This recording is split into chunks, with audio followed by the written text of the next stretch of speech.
det er ikke så veldig mye jeg skal inn i. Nei, men jeg fikk det i hvert fall til. Jeg er fornøyd med det. Vær så god. Takk. Kan du starte med å fortelle litt om deg selv, din bakgrunn? Ja. Jeg er 45 år gammel. Først utdannet innen IT. Jobbet som systemutvikler noen år. Bestemte meg for å bli lærer. Og var barneskolelærer, kontaktlærer, Ullevål skole i 10 år. Gikk ut i permisjon der i sommeren 2018 og sa opp fra sommeren 2019. Siden da så har jeg jobbet for et selskap som heter City, som Head of Technology der, en periode på litt over et halvt år. Og har ellers jobbet med dette tidsskriftet Citadel 21 da, siden den gang. I tillegg til å forsvare meg i denne saken her. Kan du bare fortelle litt kort om det Citadel 21? Hva er det for noe? Vi kaller det et Bitcoin Cultural Magazine. Så det er et magasin hvor vi ønsket å få fram grassrotstemmene i Bitcoin. Det er veldig mye kultur i Bitcoin, og mange som lager kunst, musikk, skriver alt fra filosofiske betraktninger til personlige historier om hvordan de oppdaget Bitcoin, og hvordan Bitcoin har forandret livet deres, da. Og så har du i tillegg denne Twitter-kontoen Hodlonaut. Ja. Kan du fortelle litt om den? Jeg var, for å ta det, da jeg oppdaget Bitcoin, så var jeg først veldig mye på et forum som het Bitcoin Talk. Etter det så var jeg en god del på Reddit, på en subreddit som heter R-Bitcoin. Så bestemte jeg innså at Twitter skjedde det veldig mye spennende, så jeg hadde allerede en personlig konto på Twitter, men da valgte jeg å lage en ny konto, fordi jeg har hatt veldig sterk tro på Bitcoin veldig lenge, og min tanke var da at jeg ønsket å ha en anonym konto når jeg skulle twittre om Bitcoin, fordi jeg ønsket å være anonym hvis Bitcoin skulle bli veldig verdifull. Ikke være en potensielt mål, eller det var grunnen til at jeg ønsket den pseudonymiteten da jeg lagde kontoen i 2017. Hvor mange følgere og hva type tema var det du twittret om? Jeg begynte jo med 0 følgere, og sakte, men sikkert så fikk jeg flere følgere. Jeg tweetet for det meste om krypto og Bitcoin. Altså da jeg startet kontoen min, så var jeg fortsatt det man kan kalle en Bitcoin-maksimalist, men jeg gjorde fortsatt noen forsøk på å øke min Bitcoin-beholdning ved å trade med noen det jeg kaller altcoins eller shitcoins da. Etter hvert så vokste kontoen sakte, men sikkert, men var jo en veldig liten konto helt frem til januar 2019.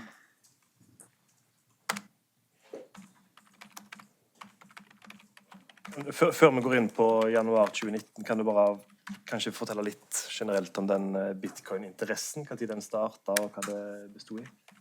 Ja, jeg har alltid vært veldig teknologiinteressert. Jeg fikk min første datamaskin da jeg var 8-9 år gammel. Og syntes det var veldig spennende å programmere og spille selvfølgelig. Det var gøy. Den gangen så var det mediumet for data var kassett på en Commodore 64. Etter hvert så, altså før jeg oppdaget Bitcoin i 2013, men før det så hadde jeg merket meg svakhetene ved det at pengesystemet vårt er utsatt for inflasjon for eksempel. Og at noen land har blitt veldig hardt rammet av det. Nå ser vi at til og med vårt land begynner å bli rammet av det nå i det siste. Så da jeg oppdaget Bitcoin i 2013 så var det spesielt, det første jeg la merke til var at her kommer det aldri til å bli mer enn 21 millioner Bitcoin. Som jeg synes var en veldig fascinerende tanke. At det faktisk, hvis jeg har en av disse bitcoinene, så har jeg den andelen av totalen da, som jeg husker jeg ble litt desillusjonert som barn at kroneisen kostet mer og mer for hvert år, og kanskje dette var annerledes. I tillegg synes jeg det var fantastisk at jeg var vant til at man kan kopiere filer. Vi drev og kopierte dataspill av hverandre da jeg var liten, og plutselig så kunne du ha noe digitalt som ikke kunne kopieres. Så Bitcoin representerte det som man kan kalle digital knapphet da. Så det var de to tingene som først fascinerte meg i 2013, og gjorde at jeg gjorde en liten investering da, og fortsatte å lese mer og mer da, om Bitcoin fra 2013. Kan du fortelle litt bare om forholdet mellom Bitcoin og andre typer kryptovaluta? Bitcoin var den første. Ganske raskt så kom Litecoin og Namecoin. Det som i dag skiller Bitcoin fra de andre kryptoprosjektene etter min mening, at Bitcoin ikke har en leder. Altså, det ikke en sentralisert styring i Bitcoin. Ethereum for eksempel, der det den nest største kryptovalutaen. Der Vitalik Buterin, han grunnleggeren av Ethereum og sitter fortsatt med en enorm innflytelse og makt der. I tillegg så har Bitcoin vært kompromissløs på å holde denne blokkstørrelsen lav, og tanken ved det at da kan hvem som helst kjøre sin egen node på veldig, veldig enkel hardware som koster nesten ingenting. Og etter min mening så det en forutsetning at et kryptoprosjekt så desentralisert som mulig for å ha noen verdi. Hvert prosjekt som har oppnådd sentralisering, det i praksis bare en database etter min mening, som kan endres på av de som sitter og kontrollerer. Du sa at Bitcoin, en viktig ting med Bitcoin for deg var at Bitcoin ikke hadde noen leder, men så har den denne Satoshi Nakamoto-skikkelsen. Kan du fortelle litt om din oppfatning av denne personen eller disse personene? Jeg har aldri personlig forgudet Satoshi, eller jeg har en enorm respekt for den eller de som står bak Bitcoin, og som står bak Satoshi Nakamoto-navnet. Man ser jo i blokk 1 at det refereres til denne bank bailouten. Det ganske tydelig at Bitcoin ønsket å være et forsøk på å separere stat og penger, og lage et pengesystem som unngår de fellene som kommer ved sentralbanker som kan trykke penger og forandre pengepolitikken uten at folk kan planlegge langsiktig for det. Så jeg hadde en stor beundring, og jeg hadde lest en del innlegg av Satoshi. Jeg synes han eller de framsto som en ydmyk og hyggelig person som virket å være veldig dedikert til dette prosjektet sitt. Har du du kjent med andre, da, hvis vi ser bort fra Craig Wright i denne saken, som har hevdet å være Satoshi Nakamoto? Craig Wright vel den som mest høylytt har hevdet det. Så det veldig mange som veldig opptatt av det der, og spekulerer i navn som Hal Finney det jo mange som tror hadde en finger med i spillet. Nick Szabo nevnt. Jeg mener at det ikke så viktig, så jeg har aldri gravd så mye i det, men det absolutt flere andre som har hevdet det. En tysker blant annet, jeg husker ikke navnet på han, men jeg får stadig direktemeldinger på Twitter fra noen av disse folka som hevder å være Satoshi, da, som de har blant annet sendt meg meldinger for å hjelpe i denne saken og lignende. Da. Jeg svarer ikke på det og har ikke noe tro på det.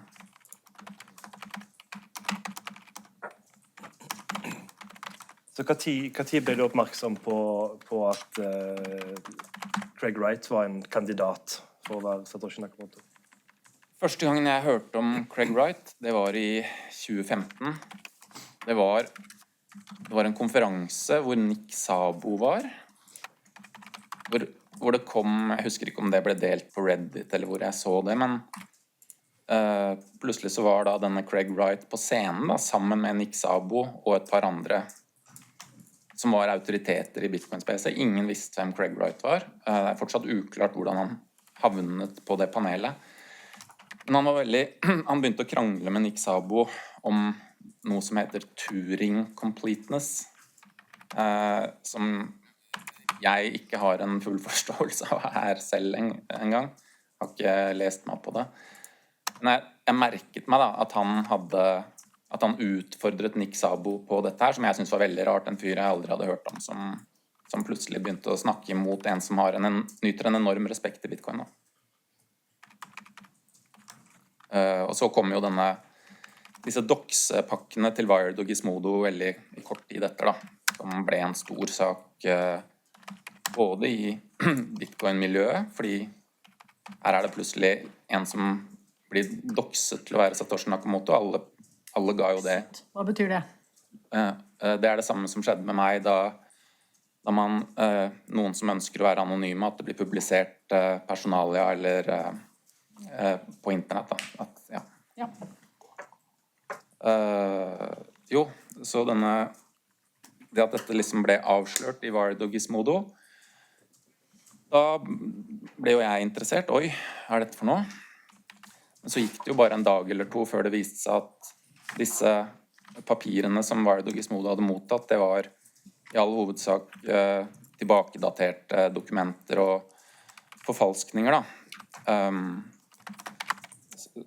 Som stemte godt med med min mistanke, da. Jeg synes det ville vært veldig rart hvis en person eller personer som Satoshi Nakamoto hadde vært så slepphendte at de ble avslørt på den måten. Så det begynte med, så kom jo mai 2016 ganske raskt etter. Ja, kan du fortelle litt om det? For du fulgte med på den avsløringen der? Jeg og alle andre. Ja, da var det plutselig slik at det skulle foretas en signing da. Craig Wright hevdet at nå skal det signeres, nå skal jeg bevise at jeg Satoshi Nakamoto. Det veldig interessant. Personlig så stusset jeg jo med en gang hvorfor gjør han ikke sånn som Charlie Lee, skaperen av Litecoin, bare gjør en signering fra komforten av sin egen stue hjemme, signerer en beskjed, beviser at han har kontroll over blokk 1. Dette gjorde Charlie Lee for å bevise hvor enkelt det var. Men at han ønsket å gjøre det... Charlie Lee, hvem var det nå igjen, sa du? Charlie Lee, det skaperen av Litecoin, den andre kryptovalutaen som kom etter Bitcoin. Så han signerte en melding for å vise at det var han som hadde... Han signerte melding for å nettopp... Altså dette var jo i etterkant av når Craig argumenterte for at dette var så vanskelig og dumt å gjøre, så ville jo han vise liksom, ja, her, jeg Charlie Lee, han skrev vel det på tweeten, jeg Charlie Lee, skaperen av Litecoin, signerte en melding som sa det med blokk 1 i Litecoin. Og så var det jo slik at denne signing-sesjonen, da, den ble jo gjort med flere forskjellige tidsskrifter. Det jeg beit meg mest merke i, det var den som ble gjort med The Economist, for de hadde med seg en kryptografekspert som har over 100 kryptografipapirer. Tenker du på GQ? Nei, jeg tenker på The Economist, Nicolas Courtois. Ja, med GQ? Ja, det var vel også Economist, tror jeg. Ok. Ja.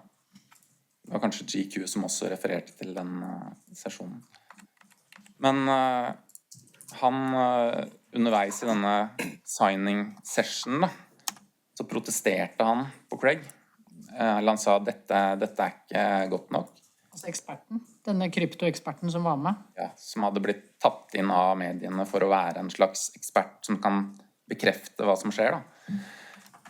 Og det reagerte Craig veldig dårlig på, ble aggressiv, brukte skjellsord, og ville ikke imøtekomme eller anerkjenne det Nicolas Courtois sa. Og jeg tror hvis vi kan slå på side 619 i faktiske utdraget. I A-utdraget. Ja. Så det vel den... Men dette en artikkel for GQ for så vidt, men det vel den seansen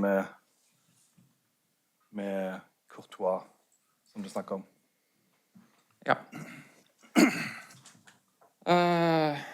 Så det gikk jo ikke så bra, disse signing-sesjonene, og det var ikke bare min eller Nicolas Courtois sin skepsis som var grunnlaget for hvor trygg jeg etter hvert ble på at Craig Wright svikaktig prøvde å bevise at han Satoshi.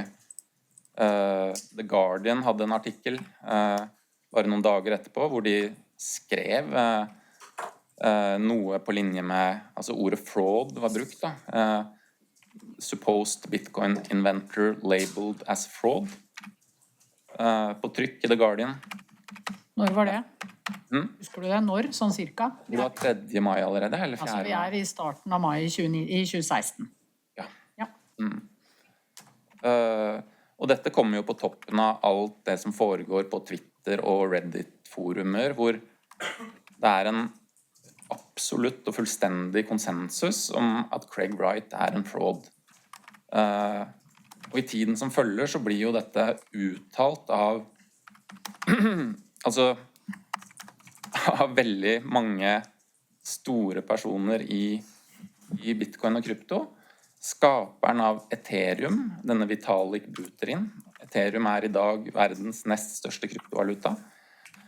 Reiste seg blant annet opp på en konferanse og spurte med henvisning til Craig, som var på denne konferansen, «Why is this fraud allowed to speak at this conference?»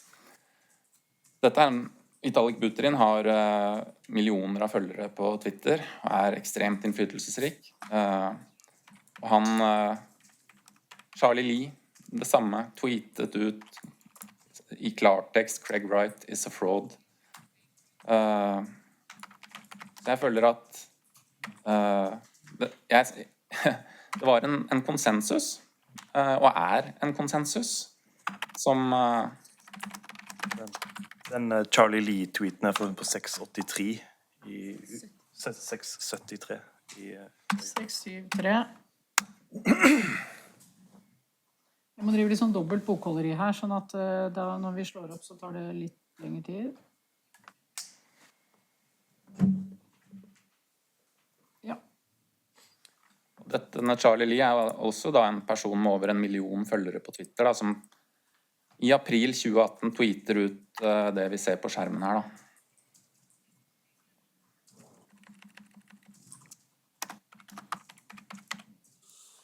Sånn altså hvis vi går tilbake til mai, så når du sier at hvorfor han ikke signerte noe, det basert på den Sartre-posten?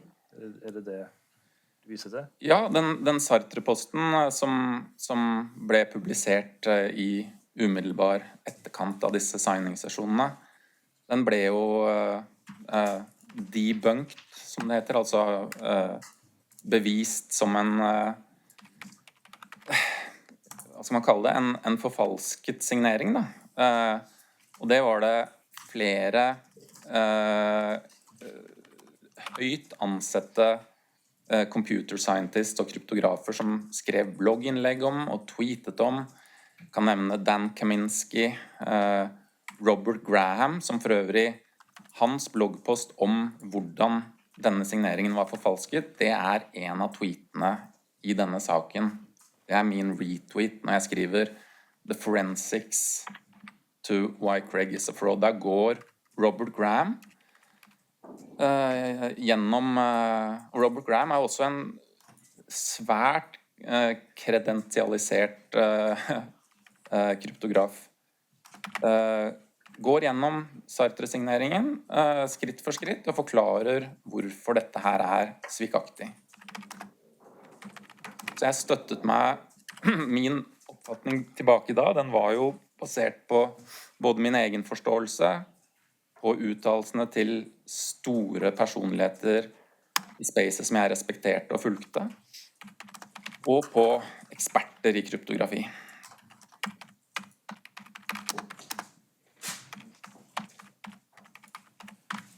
Har du noen tanker om hvorfor Wright skulle ønske å hevde at han var Satoshi Nakamoto, hvis han ikke det, til din mening? Altså, jeg leste jo disse Wired og Gizmodo-artiklene tilbake i 2015-16, og der ble det jo nevnt disse skatteproblemene til Craig Wright, hvor det kom fram at han ble etterforsket, og at han hadde pengeproblemer, da. Det gir jo mening. I tillegg så det ganske åpenbart at det penger i å kunne påberope seg å være Satoshi Nakamoto, spesielt når du da oppretter din egen kryptovaluta som heter Bitcoin Satoshis Vision, med den hensikt å få folk til å tro at dette den ekte Bitcoin. Denne må vi kjøpe. Og det var dessverre veldig mange som siden BSV ble opprettet har solgt sine BTC, kjøpt BSV, og dermed lidd. BTC, det originalen? Ja. Det da den som har en verdi nå på ca. $20,000. For en?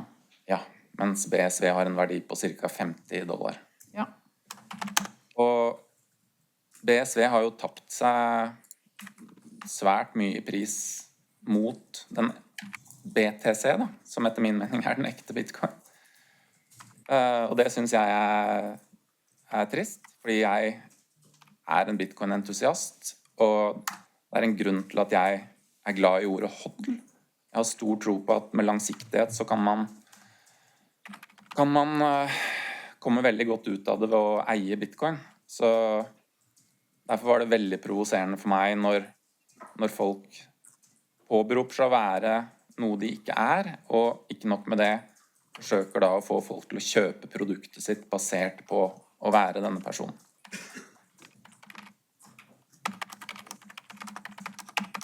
Ja, så kan vi kanskje hoppe til mars 2019, hvor disse omtvistede Twitter-meldingene ble publisert. Kan du si noe om hva som var bakgrunnen for at den twittret akkurat da, eller altså, var det noe spesielt? Altså, dette var jo relativt kort tid etter at BSV ble en realitet. Og den nære forhistorien var jo at fram til 2017 så var det ikke noen store forks av Bitcoin. Så kom jo først BCH, Bitcoin Cash. Og striden mellom BTC Bitcoin og BCH Bitcoin Cash, det var jo størrelsen på disse blokkene. Og jeg prøvde å forklare kort i sted hvorfor jeg mener det viktig med små blokker, og det jo ikke jeg alene om. Det jo liksom filosofien til BTC, at vi må ha små blokker for å vedlikeholde desentraliseringen. Craig Wright hekta seg jo etter hvert, ble en del av denne BCH Bitcoin Cash, som var det man kaller en fork av Bitcoin. Og så, da slutten av 2018, så forket jo BSV bort fra BCH igjen, sånn at man nå har 3 Bitcoin. Så det var jo det at det var et helt nytt fokus på Craig Wright igjen. Han var plutselig, kall det relevant da, på en ny måte, og han gikk veldig hardt ut med at dette Bitcoin, jeg Satoshi, med et helt nytt volum da, enn det hadde vært de foregående årene. Hvor og hvordan ble det volum? Jeg bare forsterker, eller når vi på det sentrale. Twitter var jo sentralt. Han var veldig aktiv på Twitter, og brukte jo en tone som til min mening var veldig preget av stor arroganse, i det minste. Mye skarpe ord, som vi så innledningsdagen. Og var svært aggressiv da, mot folk som satte spørsmål ved påstandene hans.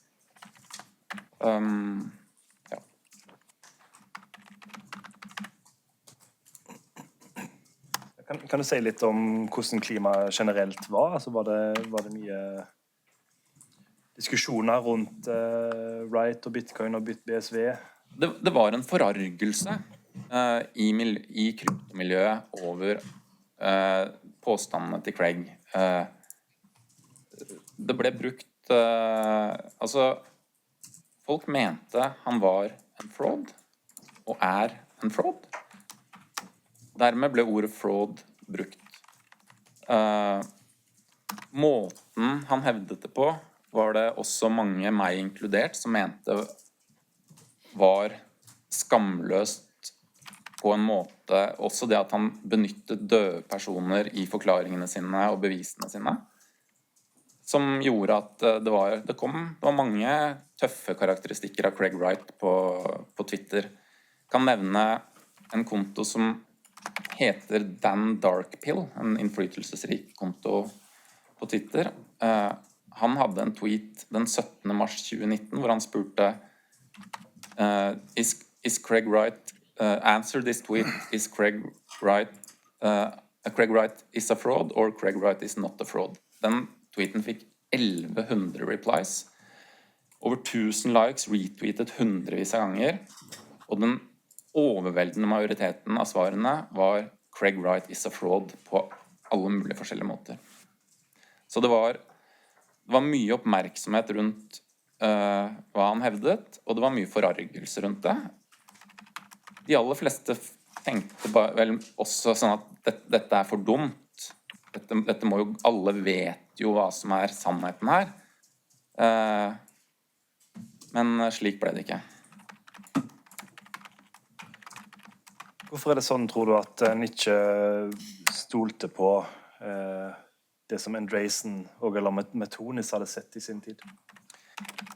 Det var vel flere grunner til det. Jeg tror den aller største og bakenforliggende grunnen her, det jo nettopp det at hvorfor gjøre det så utrolig vanskelig å skape så mye støy, uro, hatske meldinger, når alt du trenger å gjøre for å overbevise alle, inkludert meg, å gjøre denne signeringen på en måte som gjør at hvem som helst kan verifisere at nå har Craig Wright bevist at han eier en av de kjente Satoshi-adressene. Når noen går til sånne lengder for å unngå å gjøre det, bitcoinere, de ønsker å verifisere, de glad i sannhet og ønsker å verifisere. Når det blir gjort på måter som fullstendig uverifiserbare, og man blir bare bedt om å stole på noen, en appeal to authority som det heter, det ikke noe jeg eller de fleste andre bitcoinere vil ta som bevis.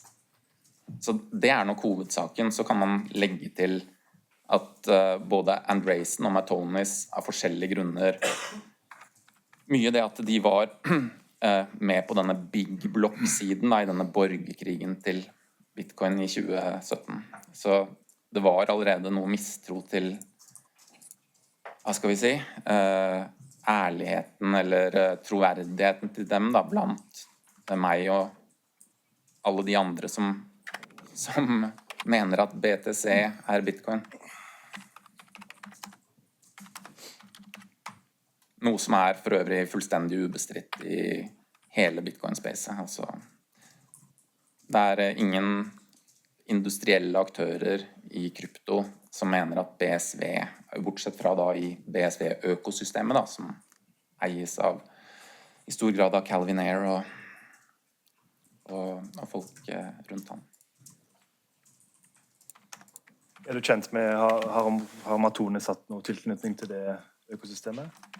Matonis, han fikk jo beleilig nok en jobb som visepresident for et eller annet i N-Chain, da, som Craig Wright eller selskapet Craig Wright i. Det fikk han da i etterkant av disse signing-sesjonene.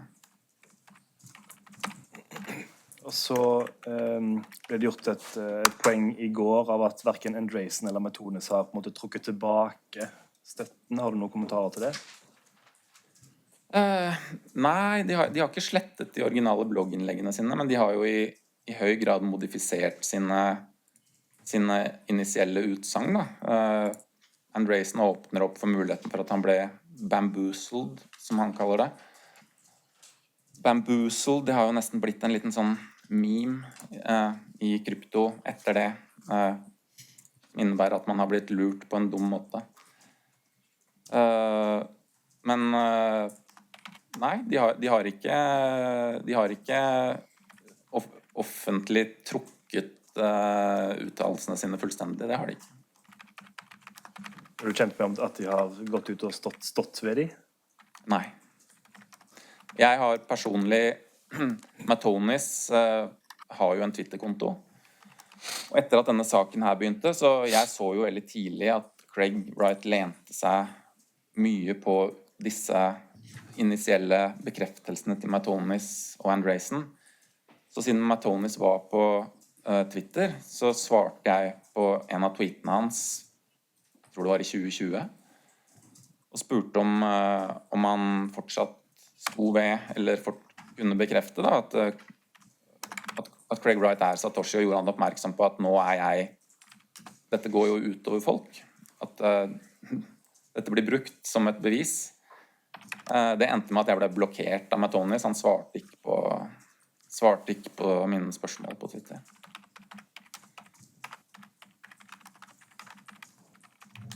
Okay, så kan vi gå over til de spesifikke Twitter-meldingene i saken. Vi slår opp på side 721.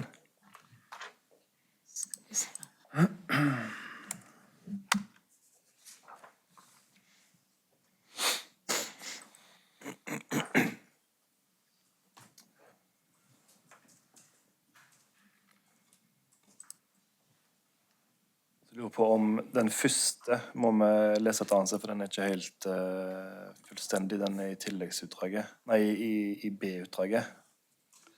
Men vi kan jo gå gjennom det her først, så skal vi gå inn på de andre med litt mer kontekst. For det den som har noe over seg? Ja. Men kan du bare, hvis vi tar opp den øverste meldingen først, kan du si noe om bakgrunnen for meldingen og hva han mener? Men ikke det den tweeten som første delen borte fra?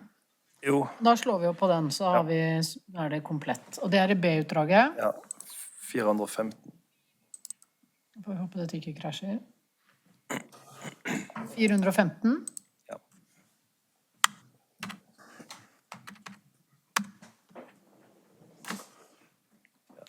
Ja, linje 6781. Der.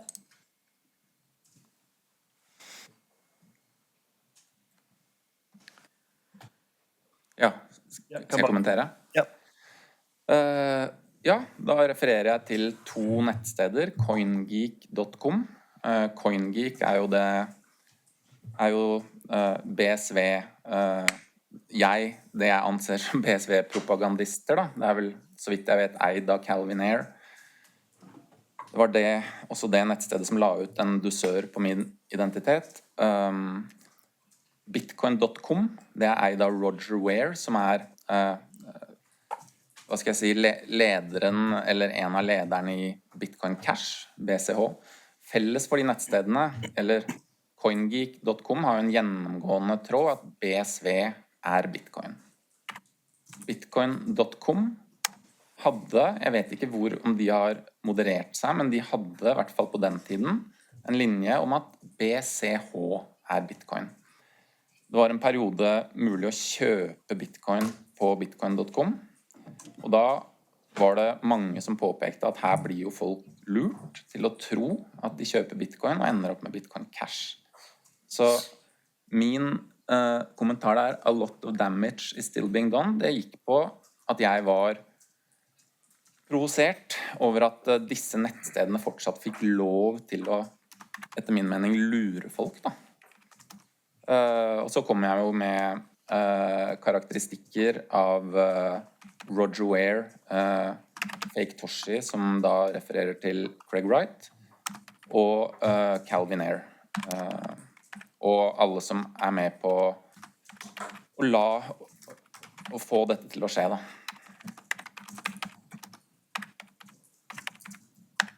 Fordi altså, disse nettsidene coingeek.com markedsførte BSV og markedsførte da bare som bitcoin, som ren bitcoin. Jeg vet ikke om vi kan bruke ordet markedsføre, men hvis man setter seg ned og leser 3-4 artikler på coingeek.com, så det jo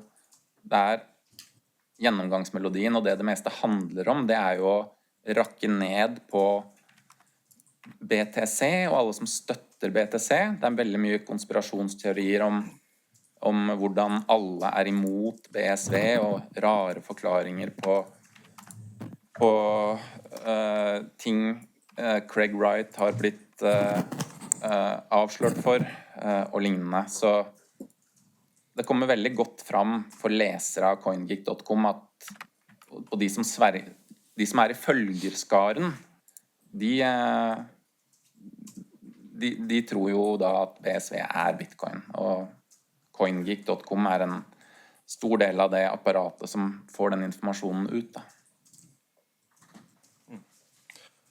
Skal vi hoppe tilbake til A-utdraget på 2021? Ja. Så vi på den neste. Kan du fortelle litt om den? Ja. Der hevder jeg at jeg sier at jeg opplever Craig Wright som en trist og patetisk scammer. Svindler. Alt i den tweeten der var ektefølt. Jeg var skuffet og veldig provosert over at noen kunne få lov til å holde på sånn. Og den var sikkert emosjonell.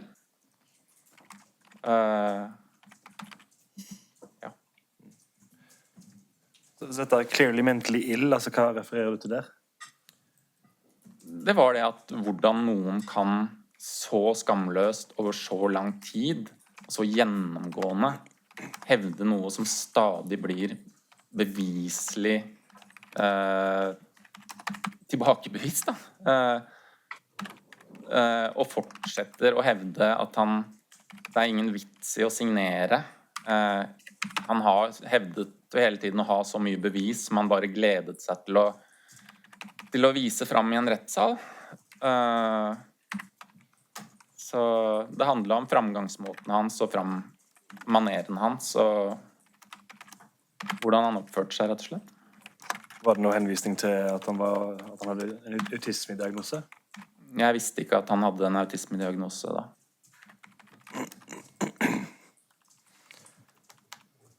Ok, så vi hopper til den ned forbi, den første. Ja. As a tribute. Ja. Jeg tror jeg var på besøk hos, det har jeg snakket med søsteren min, men jeg var på besøk hos søsteren min der. Jeg hadde en del tid. Satt på telefonen og fortsatte å... Det mulig siden det der var 17. mars, så kan den ha vært inspirert av den Dan Darkbill-tweeten som jeg nevnte, som fikk så mye oppmerksomhet. Så jeg ønsket jo å gjøre folk oppmerksom på at Craig Wright etter min mening var en fraud.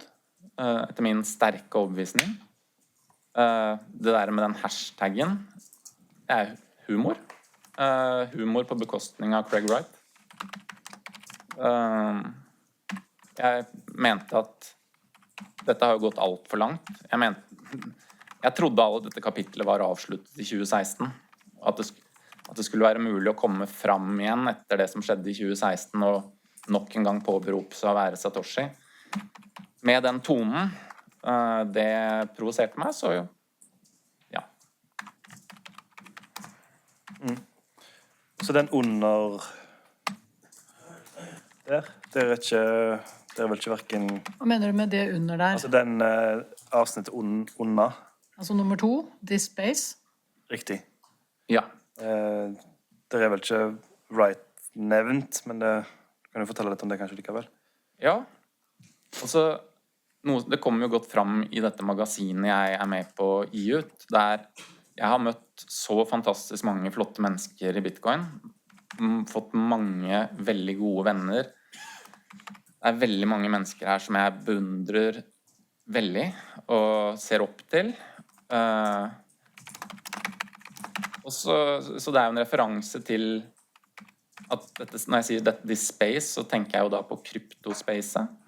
Så jeg refererer jo bare til at jeg er fascinert av at her har vi alt fra folk som jeg ser så opp til folk som, etter min mening da, som det står her, representerer de styggeste sidene av menneskeheten, som jeg mener er å lyve over tid til folk, for å få de til å kjøpe noe de ikke har, som ikke tjener dem da. Var det noe som var spesifikt rettet mot Wright, eller var det andre? Nei, ikke spesifikt mot Wright, det var det ikke. Så den nummer 3, The Forensics 2. Da kan vi kanskje slå opp på side 708. Samme utdrag? Ja.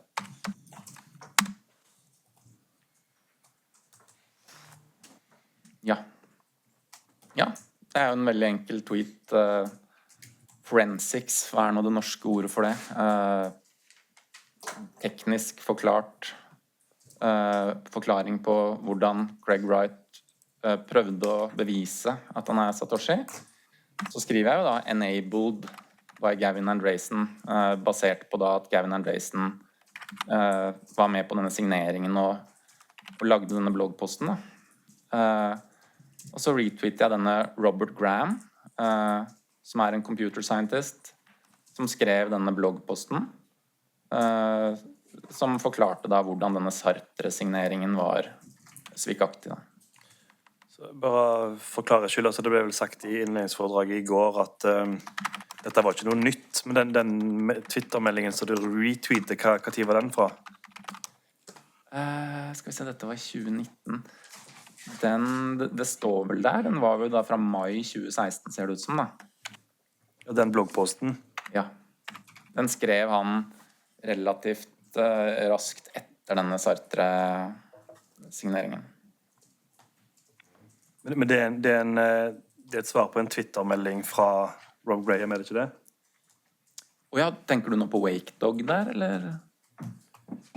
Jeg skjønte ikke spørsmålet. Det ikke en Twitter-melding som du viser til der? Dette en retweet, ja, som det heter. Ja. Det betyr at dette en quote retweet. Da kan man kan enten bare retweete, da sender man bare ut tweeten fra sin tidslinje slik den eller så kan man adde tekst på toppen, slik som jeg har gjort her da.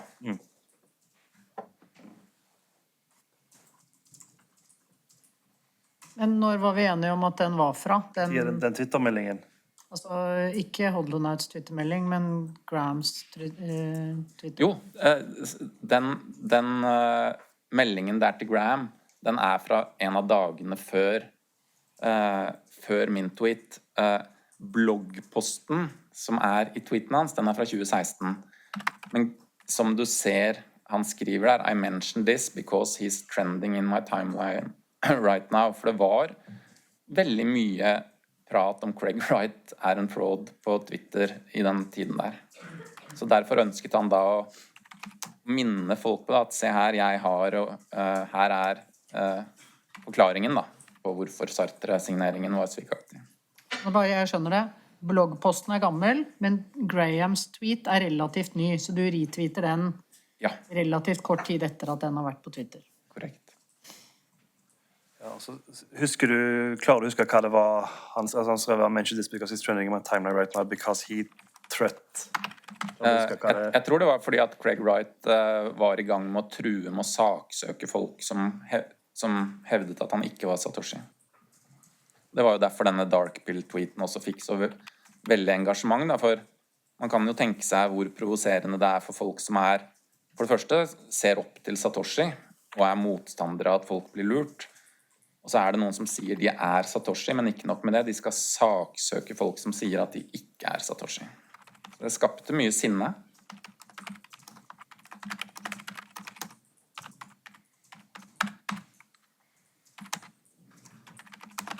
Ja, så kan vi gå tilbake til side 721.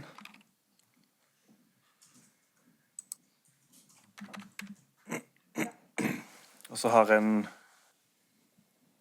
melding som under der, som vel bare en hashtag Craig Wright is a fraud. The chain goes strong. Kan du bare si noe kort om det? Det var vel det at jeg hadde begynt å skrive Craig Wright is a fraud på tweetene mine, og det jeg fortsetter å gjøre det. Jeg står ved det. Og så det en melding under der, the fact that Twitter agrees. Hva mente du med det? Med det så mente jeg at Craig Wright plutselig forsvant fra Twitter, og jeg opplevde det da som at Twitter hadde fjernet kontoen hans fra Twitter. Så jeg da for meg at Craig Wright ikke syntes det var så hyggelig da. Altså det Twitter, selskapet Twitter, du viser det ikke Twitter-samfunnet? Ja, selskapet Twitter.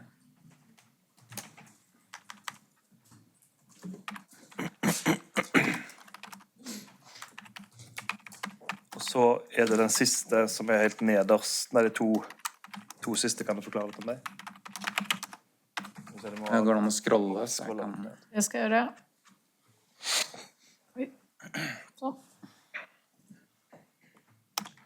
Ja, ønsker til lykke med Craig Wright is a fraud week. Og så den neste da, at Craig Wright faktisk forsvant fra Twitter da, på dag 1. Double taco rations. Dette med taco som kommer igjen, det står vel fortsatt på profilen, Twitter-profilen min, taco pleb. Det var noe jeg og noen venner fant på for å... Det var en del veldig selvhøytidelige bitcoinere som var veldig opptatt av bare å spise kjøtt, så de kalte seg for carnivore maximalist. Så synes vi det var litt sånn... Vi tullet med det da, så vi kalte oss for taco maksimalister. Så, ja.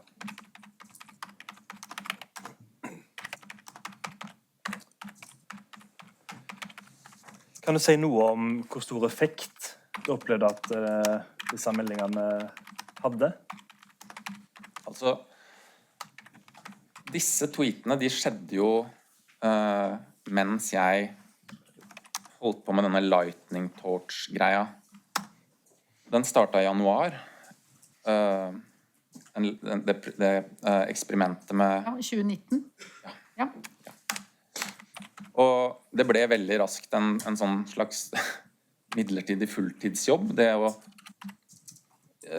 hjelpe folk til å klare å motta, til å være med på liksom, bør jeg stole på denne personen? Liksom det å være en slags shepherd eller en gjeter da, for denne stafettpinnen. Så det brukte jeg fryktelig mye tid på. Etter hvert som det fikk oppmerksomhet, så ble jeg intervjuet her og der. Så dette var ikke fokuset mitt. Dette var sånn der, hva skal jeg si, noe som skjedde ved siden av det som jeg brukte mesteparten av tiden min på, som var denne lightning torchen. Men nei, jeg fikk ikke noe følelse at mine tweets fikk noe som helst spesiell engagement eller traction. Og jeg synes jo det et godt eksempel, den tweeten som jeg fortsatt blir saksøkt for i UK. Side 708 i utdraget.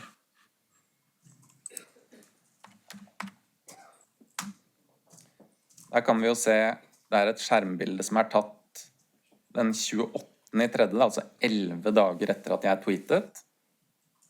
Da ser vi at den tweeten, den det 12 stykker som har likt. En person har retweetet den. Hvor ser du at der oppe ser du at det 28.3. Så jeg har ikke screen. Jeg ble bedt om å slette tweetene. Når man sletter tweetene, så det gjorde jeg. Når man sletter tweetene, så forsvinner også muligheten til å se nøyaktig tall da, på en enkelt tweet. Men dette jo en av de som den andre siden i denne saken har tatt et skjermbilde av før den ble slettet. Dette var vel antagelig 28.3. De ble slettet tidlig i april. Men det jo ikke akkurat all verdens engasjement da, på denne tweeten her i hvert fall.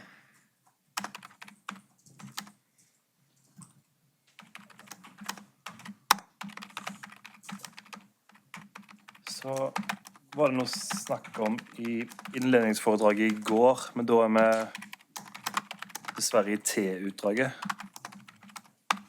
Ja, men vi får se om ikke det også skal gå av.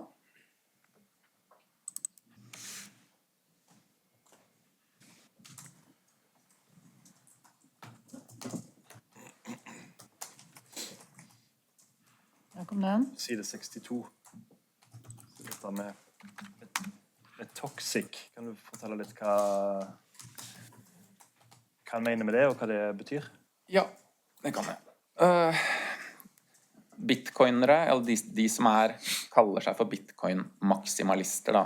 Grunnen til at de gjør det, det at de mener at andre kryptovalutaer ikke har en langsiktig verdi, fordi de ikke desentraliserte nok, og da vil ende opp med å bli altså ikke representere nytte eller verdi da.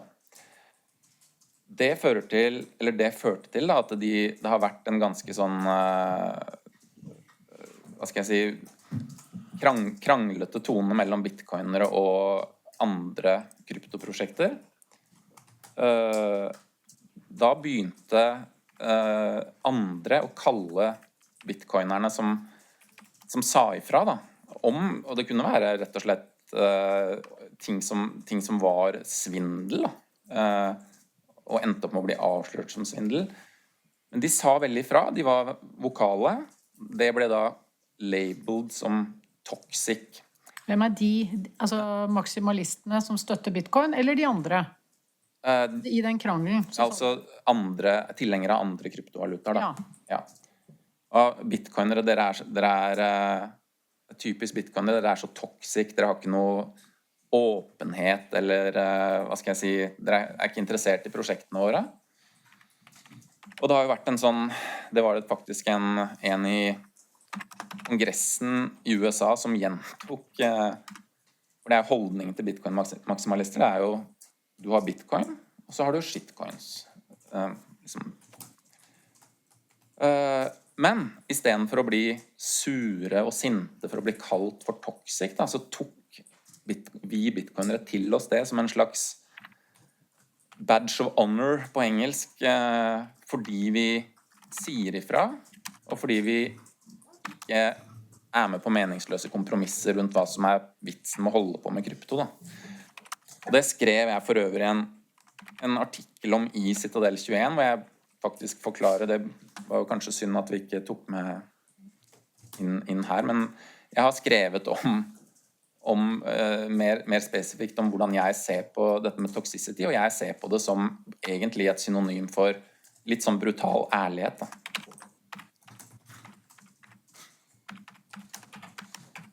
Så her står det jo da det er egentlig... Og da i positiv forstand, at det er i din oppfatning bra å være brutalt ærlig?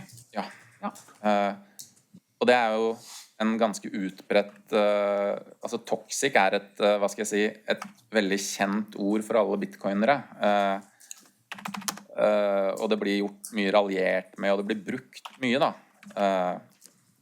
Så det jeg mener å si her er jo at jeg er takknemlig til alle som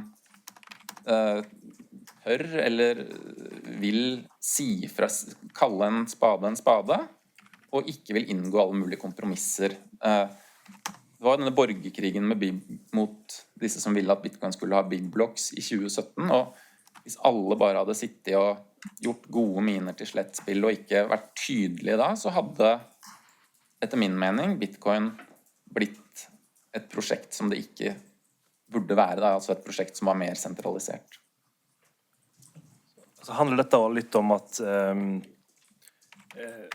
selve bitcoin-blokkjeden bygger på en viss konsensus, så en er avhengig av at miljøet på en måte mener det samme for at den skal gå fremover i samme vei i blokkjeden, på en måte, eller? Ja, det er jo et veldig fascinerende tema, det der med konsensus, og hvordan et så stort og variert miljø som bitcoin egentlig kan komme til konsensus om noen ting som helst, men det var jo egentlig det som skjedde i 2017, at kraften av brukerne vant over, for det var en ganske stor enighet blant selskapene i bitcoin at vi skal ha større blokker, men brukerne var sterkt imot, og det endte jo da opp med at de sterke pengeinteressene tappte da, faktisk, den saken her.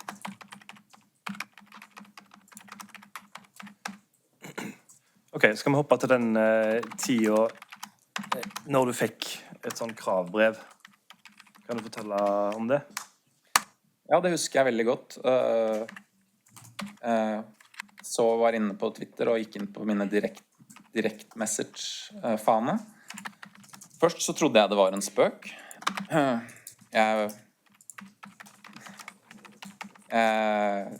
Det var helt fremmed for meg å tenke at jeg hadde gjort noe som skulle føre til rettslige skritt med den alvorlighetsgraden som ble skissert i det brevet. Jeg var usikker på om det var seriøst, jeg var usikker på om jeg trengte å forholde meg til det, men jeg skjønte jo at jeg burde få, snakke med en advokat da, for å finne ut, dette noe jeg må forholde meg til? Og da fant jeg jo raskt ut at ja, det det. Det må du forholde deg til. Men og jeg ville jo ingenting mer enn å unngått å være i denne situasjonen her. Det jeg tenkte den gangen var jo ikke yes, nå har jeg muligheten til å få livet mitt snudd på huet for å være med i en rettssak mot noen med masse penger. Det hadde jeg ikke noe lyst til. Men det var det som sto der som punkt 4, eller hva det var, at jeg skulle bekrefte at Craig Wright Satoshi. Men jeg kjente med en gang at det kan ikke jeg gjøre. Det jeg ikke villig til å gjøre, for det en løgn. Og jeg vil på ingen måte være med og videreføre det jeg ser på som en svindel. Så derfor var det jo, jeg skjønte jo at jeg var i en knipe, så ja. Hvorfor tror du Wright reagerte på akkurat disse meldingene? Var det noe spesiell grunn til det, tror du? Jeg vet ikke, men det eneste jeg var jo en helt obskur Twitter-konto frem til januar 2019. I januar 2019, så jeg vet ikke om jeg hadde kanskje 5-6 tusen følgere. Det ikke mye. Det var kontoer rundt meg med 100 000-vis av følgere, og jeg var ikke en som ble lagt merke til. Men så var det dette Lightning Torch-eksperimentet da, som gjorde at jeg plutselig fikk oppmerksomhet og jeg fikk liksom denne lightning-teknologien fram da, på en måte som ikke hadde skjedd før. Folk ble oppmerksom på den. Og det jo verdt å merke seg at det lightning muliggjør, det jo masse transaksjoner på Bitcoin-nettverket. Det et lag som ligger, en protokoll som ligger oppå kjerneprotokollen, som gjør at plutselig kan du, i stedet for å bare kunne sende 7 transaksjoner i sekundet, så kan du plutselig teoretisk sett sende nesten ubegrenset antall transaksjoner i sekundet. Så du løser dette problemet med å ha små blokker da. Og det jo dumt for BSV da, for eksempel, som sier at det så viktig med kjempestore blokker, for da kan vi ha så mange transaksjoner.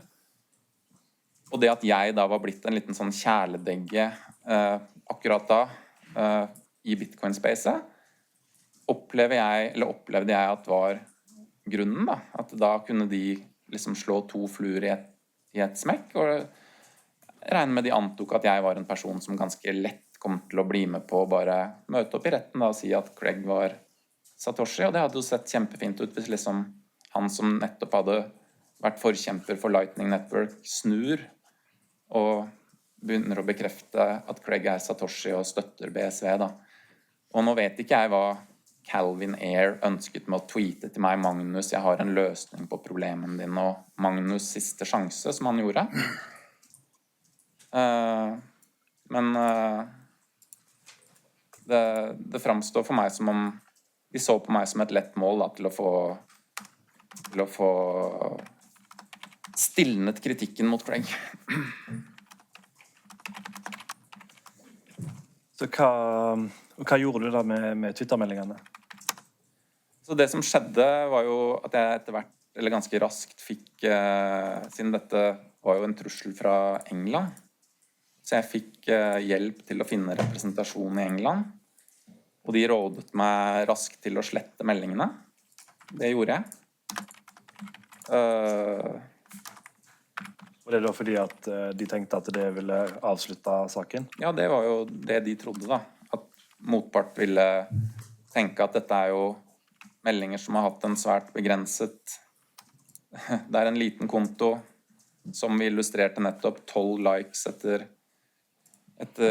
noen uker. Så vi håpet jo at da skulle saken være ute av verden da. Hva skjedde da?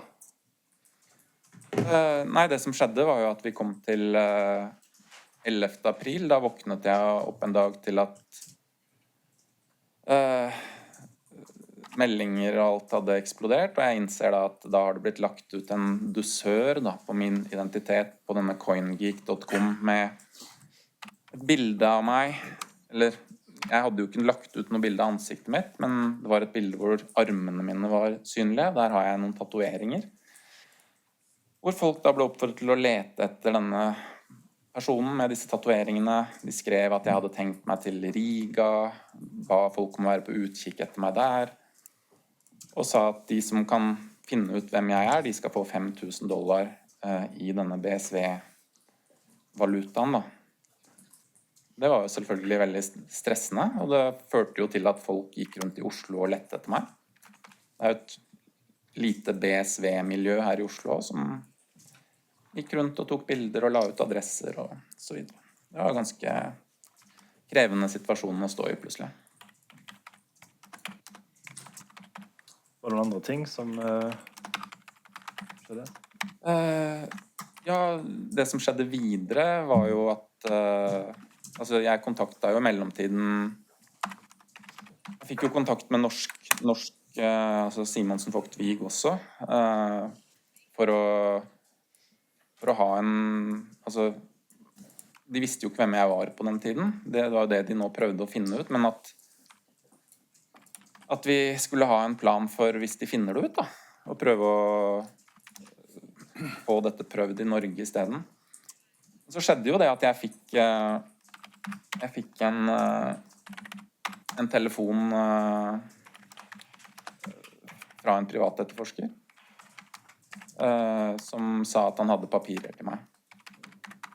Og vel samme dag så snakket jeg med kontordama på Ullevål skole, som var veldig lei seg, fordi hun hadde gitt ut hun hadde innsett i etterkant av samtalen at hun hadde ikke verifisert at dette var politi, da, men hun hadde da gitt ut mitt telefonnummer og andre personlige data til en person som hevdet at han ringte fra Sandvika politistasjon og etterforsker. Det skjedde jo da samme dag, eller dagen før jeg fikk den telefonen fra Thomas Mathisen i etterforsker 1. Hvordan opplevde du den telefonsamtalen? Det er veldig ubehagelig. Han sa han hadde disse papirene, så ga jeg raskt uttrykk for at jeg ikke var så interessert i å signere eller få noen papirer av han. Hvorpå han da sa noe i retning av at dette er ikke folk du skal kødde med. Han anbefalte meg å bare signere disse papirene da. Jeg sa fortsatt at jeg ikke var interessert i det, men etter å ha snakket med advokatene mine, så sa de bare gjør det. Så da ringte jeg han opp igjen og signerte da, fikk da disse papirene signert. Hva slags papirer var det? Det var papirer hvor jeg da skulle bekrefte at jeg var personen bak Hodlonaut-kontoen.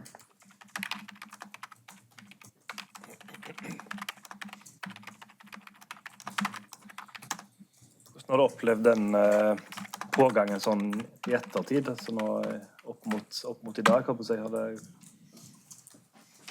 har vært krevende.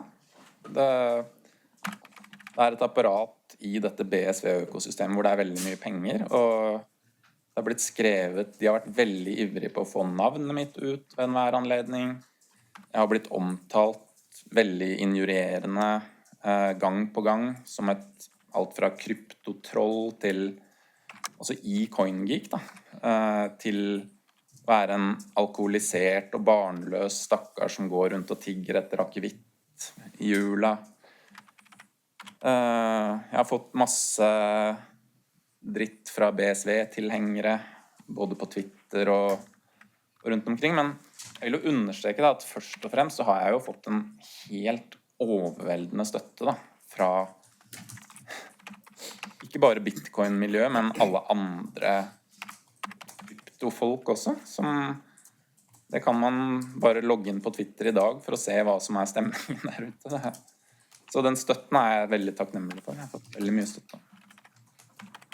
Kan du fortelle litt om hvorfor du ikke bare ga deg og innrømte at du vet hva Satoshi?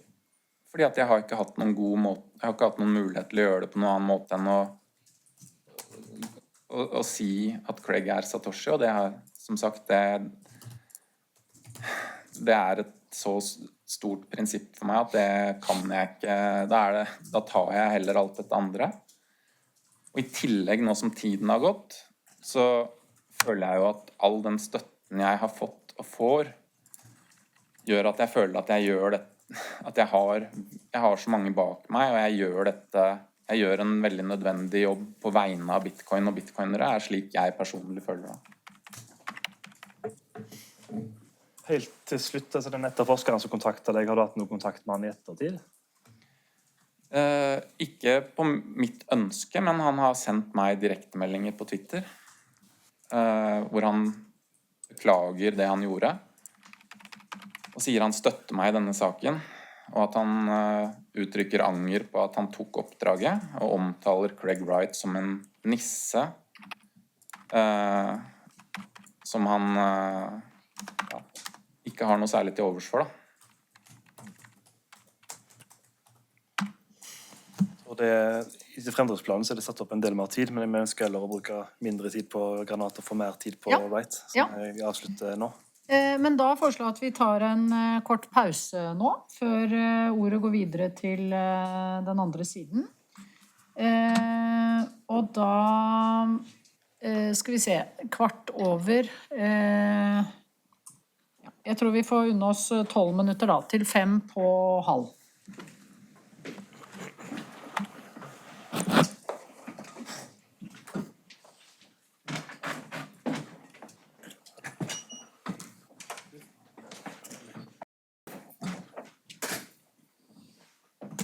Vær så god. Ja, da det advokat Mansheister, i hvert fall den siden. Jeg vet ikke hvem som skal stille spørsmålene. Takk, jeg begynner i hvert fall. Ja. Jeg tenker det var greit å få opp på skjermen faktisk utdrag side 721, så har vi noen spørsmål knyttet til disse Twitter-meldingene. Da skal jeg bare få dette til å starte opp.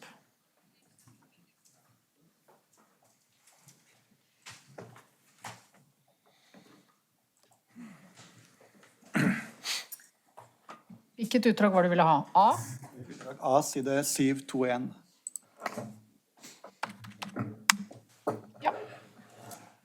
Da forklarte du litt tidligere i dag dette med hashtag. Og du nevnte at det var ment som humor på bekostning av Craig Wright. Gjorde du noen tanker rundt om dette kunne ha noen konsekvenser, det å bruke en hashtag? Nei. Sånn rent teknisk, hva skjer når du tagger det med en hashtag? Da det jo mulig å... Det gjelder for øvrig selv om ikke du har en hashtag, så kan du jo bare søke på en hvilken som helst streng av karakterer. Men en hashtag jo mye brukt, som vel du nevnte, for å skape sånne... Eller når ting trender, da, så det gjerne hashtags som trender. Og hva det som gjør at hashtaggen trender? Det nok at du bruker hashtaggen, eller det slik at flere andre plukker det opp, og så gjør det at den trender? Hvis du har en innflytelsesrik konto som mange leser og retweeter og liker, så det jo et potensial for at den hashtaggen kan bli veldig populær, da. Men for en konto som min med 8000 følgere, så det jo en veldig liten sjanse å få til noe trending når jeg finner på en hashtag. Det var hashtaggen, og så hadde du også Craig Wright is a fraud week. Hva var tanken med det konseptet? Det var at jeg skulle bruke en hel uke på å tweete om at Craig Wright en fraud, for å skape oppmerksomhet rundt at Craig Wright en fraud. Lå det noen oppfordring her for andre å plukke opp hansken eller hashtaggen? Alle tweeter jeg tweeter har jo et ønske om at jeg vil at folk skal se de, jeg vil at folk skal ligge jo i sakens natur i sosiale medier, vil jeg si, at man ønsker at det skal bli godt mottatt og likt. Hvis du ser på tweetene samlet,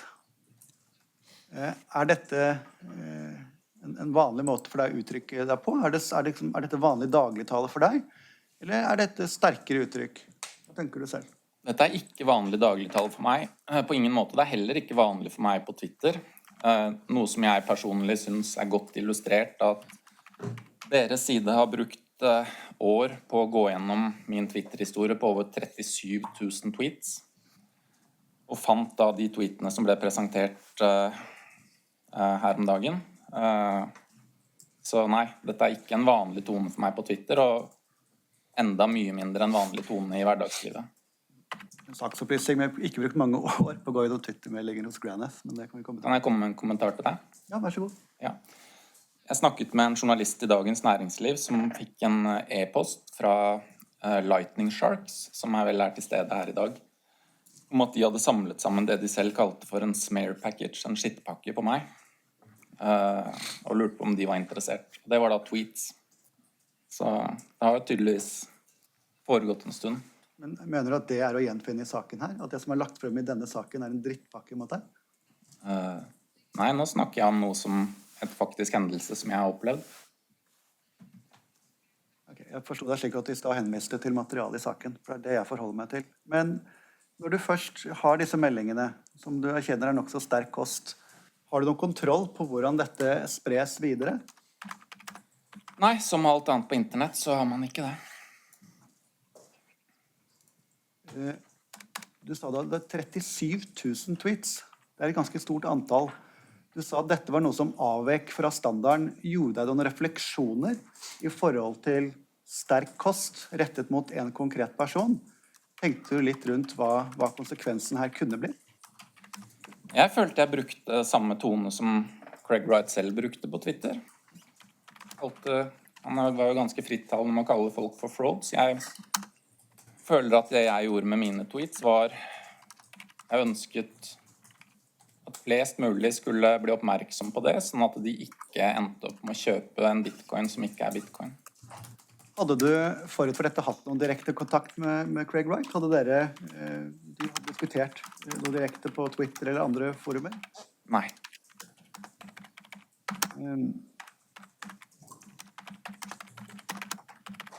Du skriver jo flere ting her. Du kommenterte dette med mentally ill. Når du bruker den type karakteristikker, gjør du noen refleksjoner hvordan det kan ramme? Du sa jo selv at du ikke har så mye kontroll på hvordan dette spres, men tenker du over den type uttrykk før du twittrer dette ut? Jeg tenkte ikke over at det var et for sterkt uttrykk i den tweeten der, nei. Men mener du at dette er en diskusjonsform som bør gå inn i den offentlige debatt? At det er sånn vi skal prate med hverandre? Nei, det synes jeg ikke, men så mener jeg heller ikke at det å hevde at man er noe man ikke er gjennom flere år, selv om det blir bevist at man ikke er det, bør gå inn i en offentlig debatt. Jeg la merke til at når du innledet forklaringen din, så sa du at du reagerte på at Craig Wright svikaktig forsøkte å bevise at han er Satoshi Nakamoto. Var det det du skrev i disse meldingene, når du skrev fraud og scammer, at han svikaktig forsøkte å bevise at han er Satoshi Nakamoto? Eller var det selve påstanden om at han var Satoshi Nakamoto som var fraud? Jeg skrev ikke at jeg skrev det jeg skrev, ja. Ja, for du forklarte deg i retten, og det er jo påstanden som er formulert med en sånn eller i forhold til det. Så jeg bare lurte på om du hadde noe bevisst forhold til den problemstillingen når du skrev disse meldingene i mars 2019. Nei, som jeg forklarte, disse signeringssesjonene og sånn, det var jo direkte svikaktig forsøk på å bevise at han var Satoshi Nakamoto, så det ligger jo implisitt i tweetene mine da. Signeringsforsøkene var direkte for svikaktige forsøk. Er det noen spesielle du vil vise til da? Du opptalte Gavin Andresen på Twitter-meldingen din. Er det en av de du viser til? Jeg vil ikke vise til noen spesielle. Jeg tror jeg bare viser til helheten i tweetene. Hvis vi da ser på faktisk utdrag, jeg tror det er 708. Ja.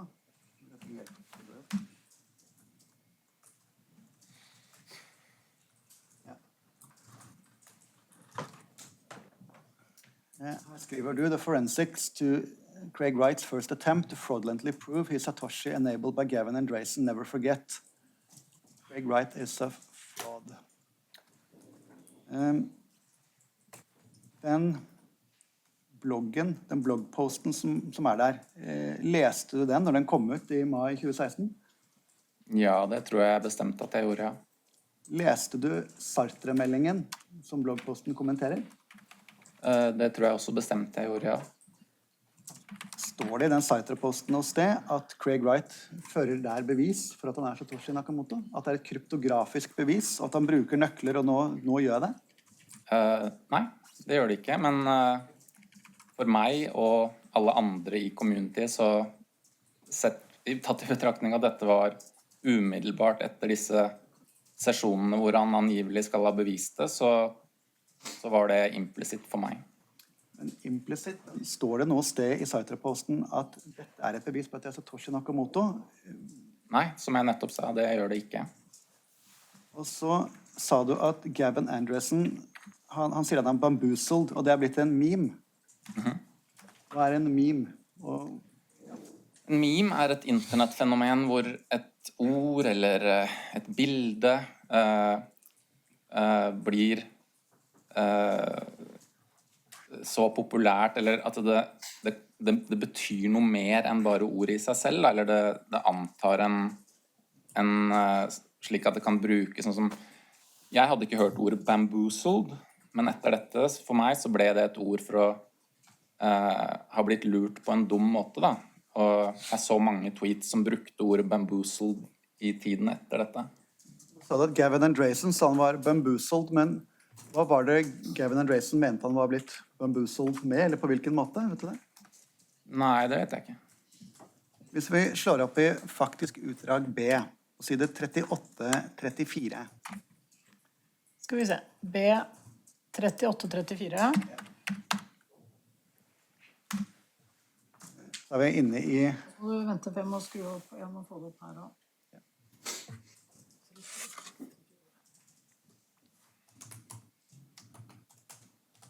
Ja.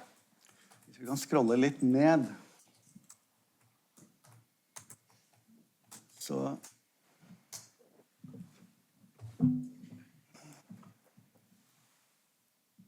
Hvis vi begynner på linje 8, så dokumenterer jeg først. I'm handing you what's been marked as plaintiff's exhibit 34. It's Gavin 732. Dette altså fra Gavin Andresen, som avgjør en deposition, et bevisopptak, et vittneopptak. Do you recognize this email? Yes. Also from Craig Wright to you? Yes. And this has below it, it's a chain actually between you and Craig, right? Use an objective form, jeg går over det. Yes. And he says in the original email to you, I am sorry for last year, but I cannot sign. You see that? Yes. And then you insert in line in response, okay, don't worry about me. I'm enjoying semi-retirement. All the people I care about still love and respect me, and don't care that you, hvis jeg kan la til neste side, bamboozled me. And you did. Just not in the way most people think. What did you mean by that? I meant that he bamboozled me about the gobbledygook proof. But I still think it's most likely that he did not bamboozle me during the signing ceremony. And he really does have possession of the private key to block 9. I still think it's more likely than not that he does. Når Gavin Andresen her snakker om the gobbledygook proof, hva tror du han mener der? Her må du nesten spørre Gavin om, jeg vet ikke. Kan det være at han viser til Sartre-meldingen, som også Graham, som du linker til, omtaler? Det høres sannsynlig ut, ja. Så står det, I still think it's most likely that he did not bamboozle me during the signing ceremony. Og han bekrefter at han mener, mer sannsynlig enn ikke, at han har possession of the private key to block 9.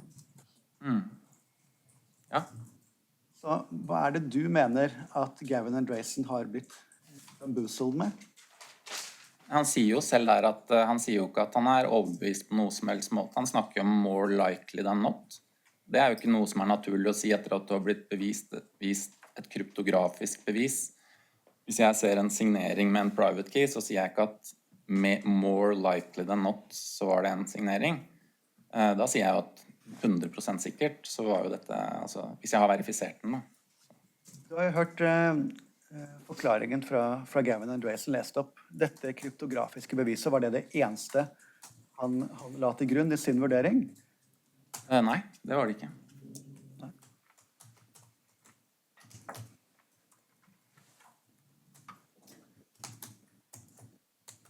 Har du lest bloggposten fra Gavin Andresen fra 2. mai 2016? Hans versjon av forklaring på hva han sa? Ja, jeg tror bestemt jeg leste den i 2016.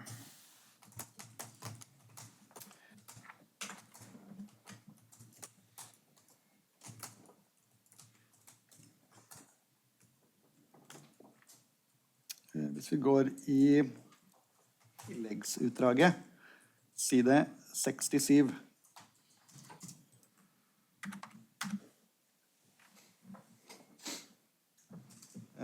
Dokumenterer jeg den. Det en tweet fra Hodlonaut. Det 18. mars. Det en mandagen som første dag i Craig Wright is a Fraud Week. Chinese people made it, and it felt like it had a pound of MSG in it. So pretty Chinese. Hashtag Craig Wright is a fraud. Det noen sammenheng mellom det du skriver her om MSG og hashtaggen? Nei. Så hvorfor den hashtaggen der? Fordi jeg hadde sagt at jeg skulle putte den på alle tweetene mine. Gjorde du det? Jeg tror jeg glemte det på en del tweets. Når du hadde disse tweetene, både de vi så på side 721 og sanne som dette, ga det noen forklaring, eller prøvde å underbygge påstandene dine ved å vise til hva du egentlig mente? Nei.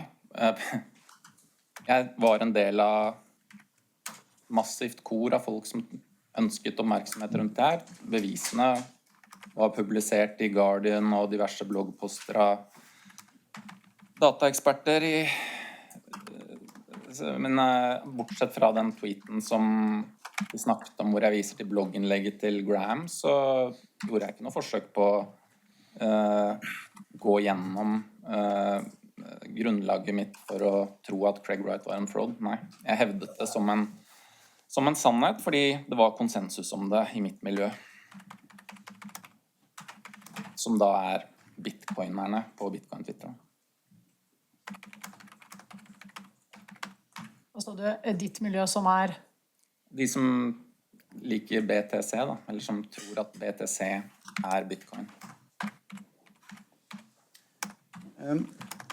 Vi har den tweeten vi så på side 62 om rabid and toxic maximalists. Og på side 66 i samme utdrag, hvis vi går en side tilbake, så det en som spør «How is Craig Wright a fraud?» Det mars. Svarte du på den? Husker du det? Nei, svarte jeg ikke på. I stevningen i vår sak så har det lagt frem 5 bilag som går på faktum, som viser til hvorfor du tweetet det du gjorde i mars 2019. Av de 5, som alle artikler fra internett, så det en som fra 2016, de 4 andre etter du har gjort tweetene. Var det noe spesielt med den ene artikkelen fra 2016 som gjorde at det var den du viste til ved saksanlegget?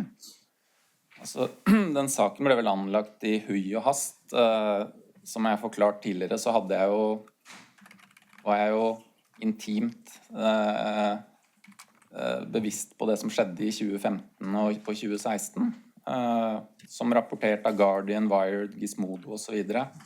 Hvorfor kun en av artiklene vi innga var før det jeg usikker på. Og så har du vist til at Calvin Ayre, han la ut denne bounty, altså ville finne det. Og det har også vist til flere Twitter-meldinger fra Calvin Ayre, som har vist interesse i det prosjektet. Du overrasket over det? Bare korrigere. Altså, min oppfatning var at det var Craig som putta den bountyen på meg. Det vel det som står i artikkelen i CoinGeek også. Så hvorfor du sier at det var Calvin, jeg usikker på. Men jeg forstod det slik at du sa det var Calvin i sted, men da spør jeg om disse Twitter-meldingene fra Calvin Ayre som ble lest opp i innledningsforedraget. Hvor han uttaler seg negativt om deg. Hadde han omtalt deg noe forut for disse Twitter-meldingene i mars 2019? Nei, på ingen måte. Jeg tror ikke han visste hvem jeg var da. Kan du skjønne hvorfor han kan ha følt seg provosert med referanse til disse meldingene? Ja, det skjønner jeg godt. Hvis han har økonomisk interesse i BSV, så det jo kjipt når noen sier ifra at gallionsfiguren i BSV en fraud. Du omtaler jo han med navn i det som nummer 2 på den listen på 721. Det navnet du bruker der, det hans kallenavn på Twitter, eller det nedlatende omtale? Nei, det absolutt nedlatende omtale som var bredt brukt da, basert på, jeg vet ikke om vi skal gå inn på det. Men ja, hva det vi snakker om her nå? Det dette pedo-Calvin?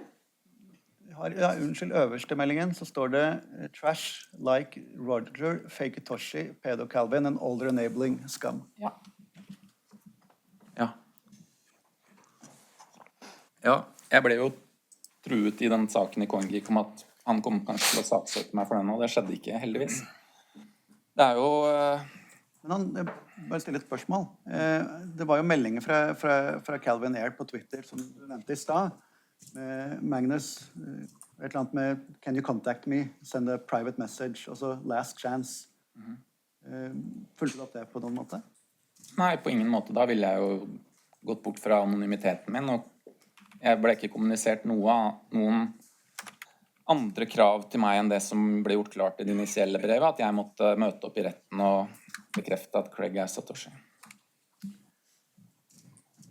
Og i den forbindelse så fikk du et brev, som du nevnte via Twitter, fra advokatfirmaet til Wright i London. Og der var det et tilbud til løsning. Kom du med noe mottilbud? Nei, jeg ønsket ikke å kompromittere anonymiteten min, så... Men du slettet Twitter-meldingene? På anbefaling fra advokater, ja. Men lå det ikke noen erkjennelse det, eller hva var tanken bak å slette de?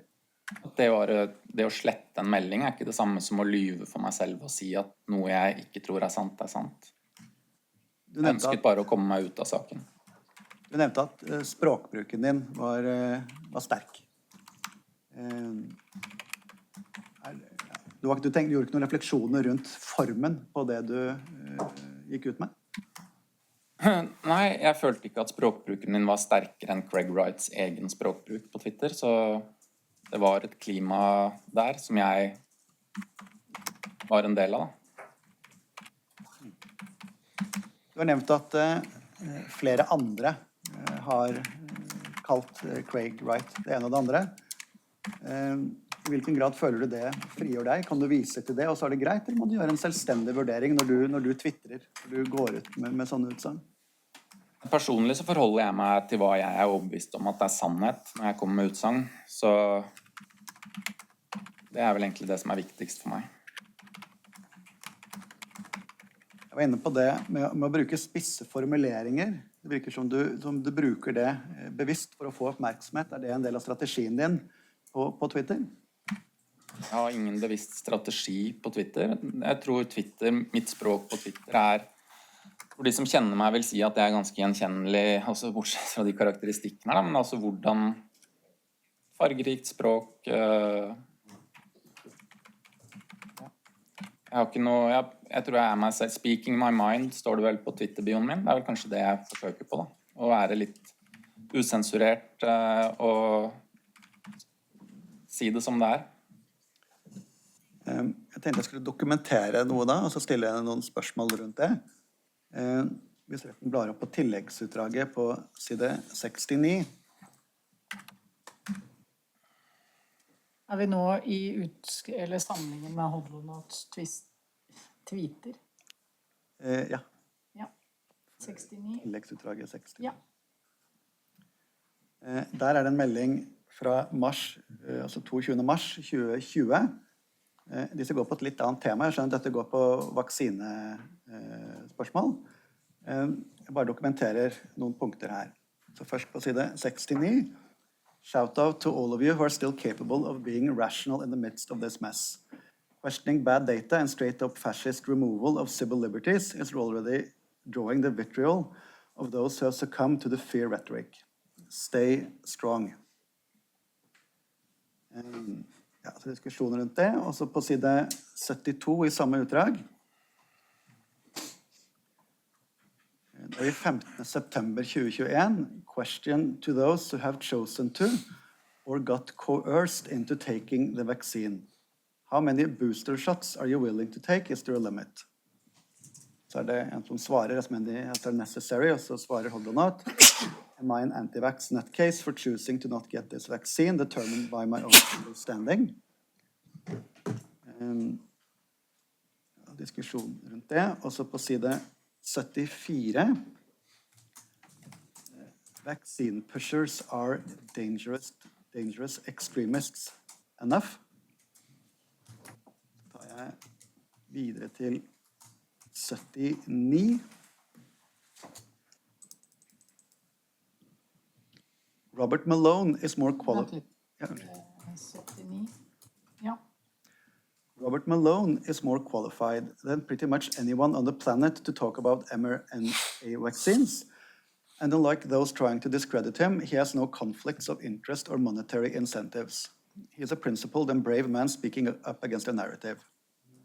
Så har du en post under. Den 3. januar 2022.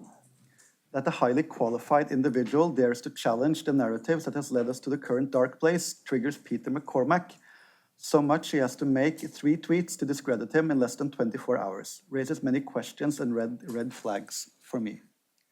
Og på neste side så det da I kommentarfeltene da, så det hold on not 3. januar samme dag. What's happening in the world right now is crazy and dark. Few people dare to speak up or fight back. If you work to undermine the efforts of these brave individuals, thereby enabling the totalitarian agenda, you're not my friend. Så det Peter McLasso, det står Peter McCormack. Replying to Hodlonaut, I'm so glad I took on a multi-million-pound lawsuit that has virtually destroyed my life to try and help you when you were being doxxed. Thanks again, mate. Also Hodlonaut, I've learned a lot about you since then, and you have to make up your mind soon. Your life is virtually destroyed, or you're waiting in cash in the middle of a thriving empire. Og så det en som svarer inne I debatten her. Replying to Hodlonaut and Peter McCormack. You can disagree with someone and still avoid publicly shaming them, especially when I stood up for you in the past and are now facing serious consequences because of that. Hodlonaut, han siterer da foregående innlegg. Publicly shaming, I did not write the tweets, I screenshotted. So any public shaming was by his own hand. Og så først til tema. Og jeg ikke så opptatt av om det vaksine eller ikke, men denne kontoen, du nevnte at den var laget for å diskutere Bitcoin, men brukte du den også for å diskutere andre temaer som vi ser her, eller var dette et rent unntakstilfelle? Nei, 100%, ja. Brukte den speaking my mind, så det masse som har blitt snakket om på min Twitter-konto.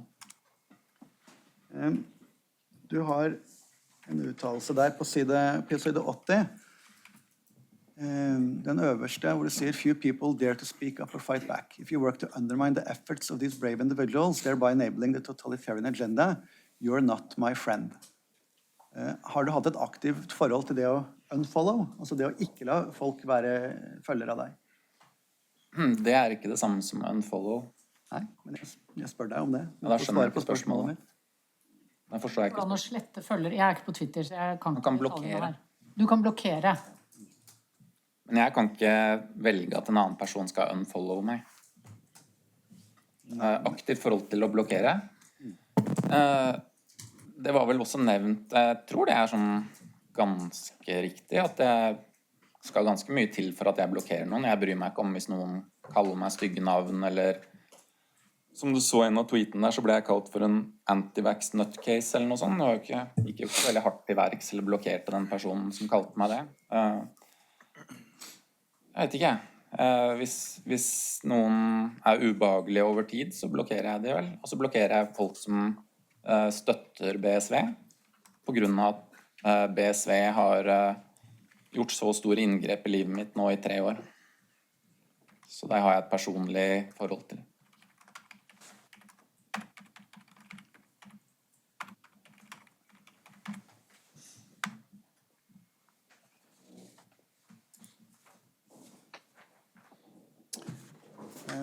I dette tilleggsutdraget Skal vi se.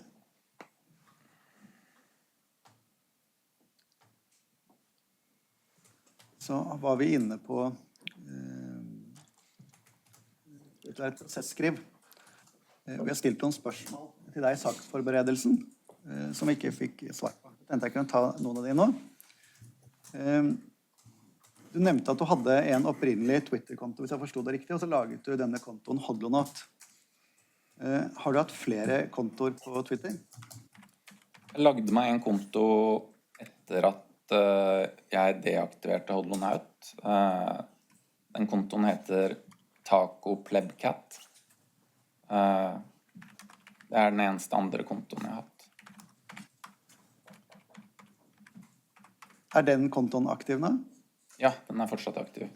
Det hender at for eksempel da jeg begynte å jobbe i City, så deaktiverte jeg Hodlonaut-kontoen, for jeg tenkte at det kommer til å være litt vanskelig å kombinere den rollen som Hodlonaut på Twitter mens jeg jobber i et Aker-selskap.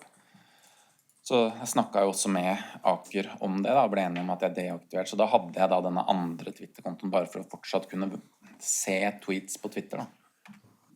Hva var din vurdering i forhold til at det ikke var lurt å holde den kontoen mens du var i Aker?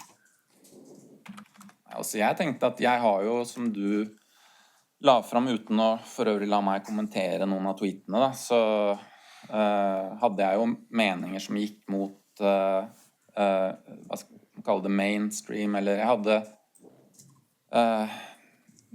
ikke majoritetsmeninger da, om politiske temaer, inkludert vaksinasjonsprogram og sånn som nevnt.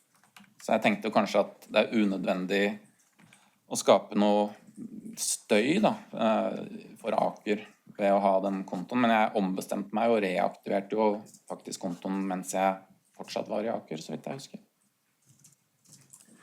Men ble du fortalt at det kunne være et problem? Nei, de var veldig sånn, lot det være opp til meg. Hadde du noen kommentar til disse, var det noe du ville si rundt disse meldingene? Ikke spesielt, jeg bare registrerte at du gikk gjennom masse meldinger uten å skape noe kontekst, men hvis svarer på spørsmålet, jeg har ikke noe, kan gi en kommentar at jeg og Peter McCormack, som ble nevnt der, vi på friendly terms igjen, og han sa til meg for noen uker siden at han gjerne kommer til Norge for å støtte meg gjennom denne saken her. Så vi snakker sammen og friendly igjen da.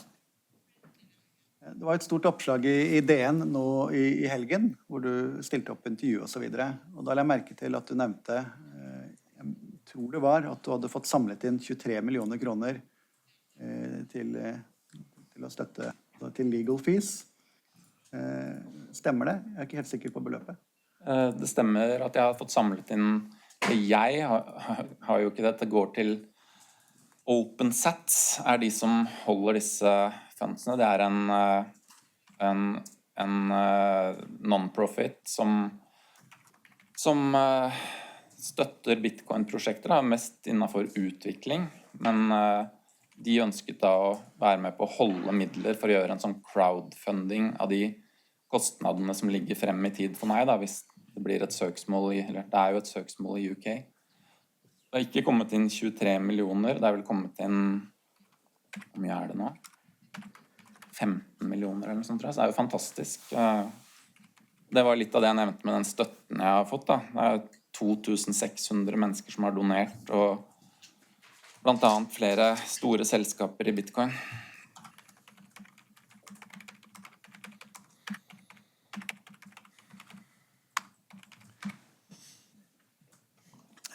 Bruker du også en plattform som heter Telegram?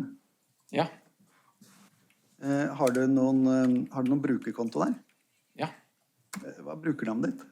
Hodlonaut, bortsett fra at L-en HOD, altså L-en en stor I, fordi Hodlonaut med skrevet ut vanlig var ikke ledig da jeg lurer på om kanskje jeg hadde den en gang for lenge siden, og så mistet tilgangen til den, jeg husker ikke. Men nå den i hvert fall Hodlonaut, og har vært det lenge, men med denne I-en da, som L. Har du noen andre kontoer på Telegram, eller bare det? Kun den.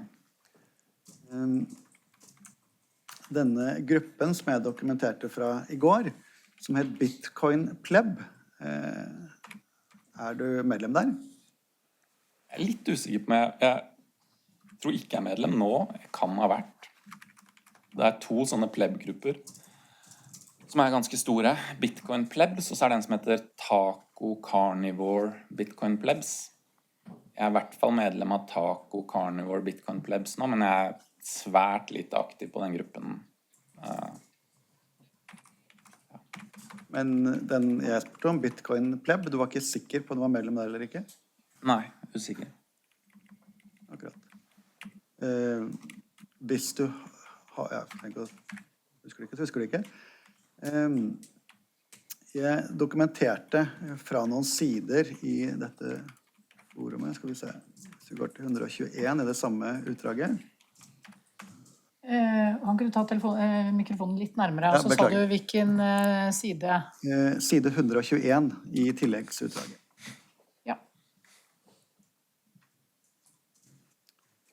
Her det en bruker som heter End the Fed. Vet du hvem det Nei. Har du hatt noe kontakt med End the Fed? Ikke som jeg vet, eller kan huske, nei. Vet du om den brukeren har en profil på Twitter, eller som del av miljøet? Usikker. Det ser ut som en som aktiv og mener en del, men det ikke noen du kjenner til. Altså, disse screenshotsene her fra et par sider. Det så mye debatt i disse forumene. Nei. Jeg kjenner ikke til noe av det som står der, nei. Annet enn at jeg har sett de bevisene, eller som har blitt inngitt. På side 127 så vi i går, jeg dokumenterte fra The Fed, som har postet dette bildet med, jeg håper å si det bildet av deg, men det i hvert fall bildet av profilbildet ditt. Kan du si noe om hva det vi ser her? Der ser vi Dan Darkpill. Let's go, we're all hodlonaut. Og så videre. Kan du fortelle hva det vi ser? Der ser vi jo en del av det som skjedde ganske umiddelbart etter denne dusøren ble lagt ut. Da jeg deaktiverte jo Twitteren min, men communityet kom jo til en enorm støtte, og veldig mange forandret profilbildet til mitt profilbilde, og denne hashtaggen We Are All Hodlonaut begynte å trende. Så det var et tidspunkt hvor folk var helt oppgitt av å være på krypto-Twitter, for det var umulig å se hvem som tweetet, fordi alle hadde dette bildet, eller denne avataren, for å vise støtte til meg. Og greia var jo at jeg var anonym, så derfor skulle alle liksom late som om de var meg, for å gjøre det meg vanskelig å identifisere. Det noen andre som også snakker sammen, som du så jeg dokumenterte samtale med i går. Det noen av de du har hatt noe kontakt med? Ja, Karo Sagorus, han kjenner jeg. Han også på Twitter? Ja. Vi så at han var bannet. Han en som tar helt av i debatten, eller? Ja, jeg vil si han mer drøy enn meg i formen. Tar helt av. Det vel fortsatt... Han jo en respektert bitcoiner av de fleste, så det vel kanskje litt den formen som råder på krypto-Twitter, Vi ser på side 128. At, 28? Ja. Så det en melding, ser ut som et skjermbilde. Hi, Caro, you said I should ask you if it's anything I think you could do to help. It would be helpful to have a list of tweets of influential people saying Craig Wright is a fraud, or other things to that effect. If you have time and want to help me compile such a list, that would be very helpful. With list, I mean a list of links to the tweets. Okay, what do you want to do with it? Jeg kan spørre deg, hva skulle du med en sånn liste? Dette her vel etter at jeg har mottatt brev. Jeg vet ikke datoen på det her, om det 4.3.19 ser det ut til å stå. Også 3. april. Det sikkert, ja. Det må være senere, for 3.4. den som over der. Det så Thursday på den. Ja. Det er etter 3. april da, men når det vet vi ikke. Torsdag.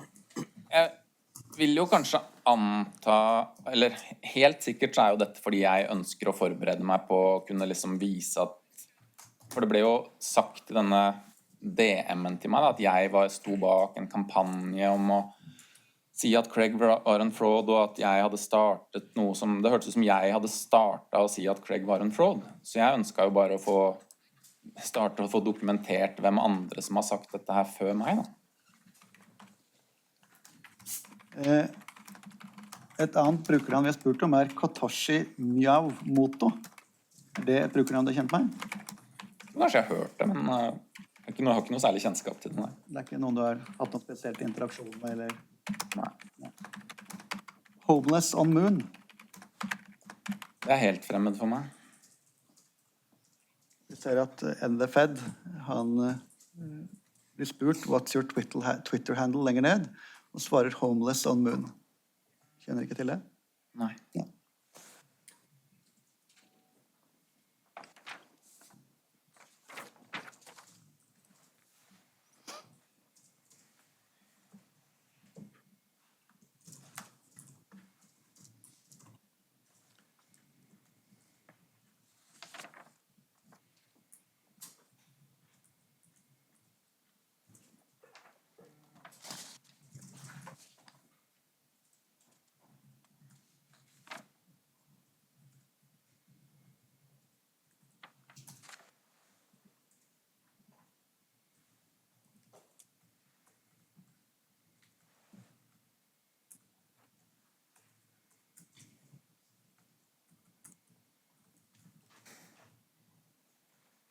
Har du flere spørsmål? Ja, bare ser gjennom så ikke jeg spør om ting som man har svart på allerede. Rett og slett. Med et lite øyeblikk så har jeg gått gjennom.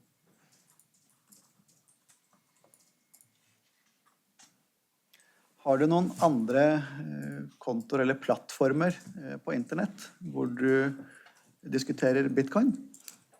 Nei, jeg tror bare det Telegram og Twitter. Takk. Det ikke noen flere spørsmål. Jeg har bare et par spørsmål.